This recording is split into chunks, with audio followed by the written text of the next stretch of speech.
Hello, I'm Bill LeMay, and thank you for watching Community Matters. We hope you'll continue to watch as we discuss issues facing our community and provide you with the resources and information needed to find solutions.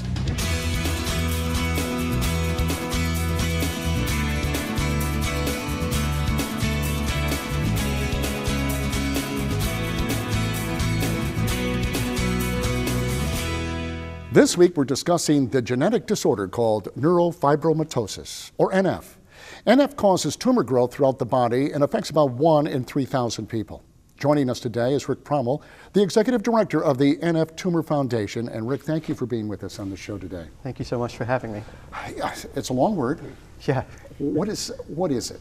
Really, in short, just to cut out the boring details, it's just a tumor disease of the nervous system. So tumor growth will occur all over the body. You'll see it on the skin. It will be really everywhere, inside the brain too, on the spinal cord.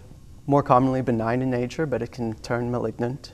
Well, it seems, I don't know anything about it, but is it painful? It can be. It can be. It being located on the nerves, naturally, compression from the tumors will cause chronic pain. It depends on the case, though, towards the severity of the pain, whether there is any pain at all. Who's affected by this? NF does not discriminate, so it's men, woman, child, elderly person, black, white, Hispanic, doesn't matter. NF doesn't discriminate. It's 1 in 3,000, much more common than you would think. You don't hear about the disease very often, but it occurs fairly frequently. Well, and I haven't, to be honest with you, and 1 in 3,000, that's a lot of people. Yeah, if you start doing the math on that, does it start when you're young? Can you get this at any time in your life? It starts when you're young. You're essentially born with it. It's a genetic disorder, but it depends when you're diagnosed. Like I said, it will usually occur early in life because doctors now can diagnose it very early. Since it starts early, and parents are always very attentive of babies and children, is there something they should be looking for that might give them a hint that maybe their child is suffering from this? You'll likely see a growth, but if you don't even see a growth, a clear indicator or classic symptom is a cafe au lait spot. It's like a mocha in color. Think of just essentially a blemish. If you see multiple of these blemishes, take them to a doctor, have them test for the other signs and symptoms. Recently, they've come up with even RNA testing, which helps to definitely classify that you do have NF. They also do genetic testing. RNA is just that much more specific. Okay. Well, okay. Now you realize that your child or yourself has it. Is there a cure for it? Currently, no. No, there's no cure for it. What I like to say and what I like to think is that cancer research is NF research for the most part. Well, let me ask you then, because fortunately it's not always malignant, right? Yes. More often than not. That's good. Yeah. So it is kind of a form of cancer, or is it because it's so similar to cancer that the research itself they overlap one another? I think personally it's because it's so similar to cancer. Yeah. Because during my research, there's several papers that I came across that saw that meningiomas, which are tumors of the meninges in the brain, or covering the brain, neurofibromatosis, the type 1 gene, or even the type 2 gene, is dysfunctional in these tumors. So these regular cancer tumors, not related to actual NF patients, we see the same neurofibromatosis gene mutated and not working properly. Well, Rick, for folks who have it, what is the treatment?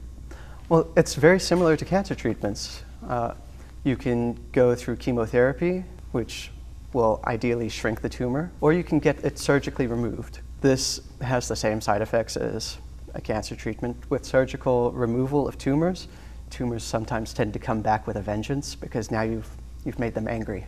And you really don't want to make a tumor angry, especially in an NF patient, because that can turn the tumor malignant.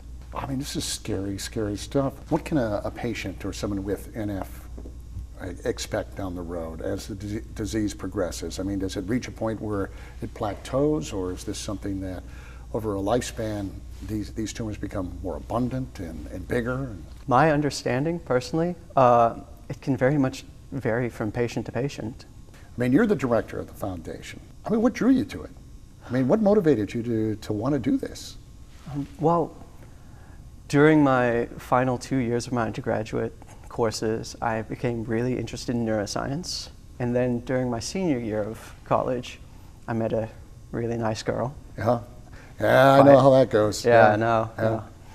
Very lovely girl. We got to talking one day. I don't really remember even how it came up, but her mother and brother both have NF.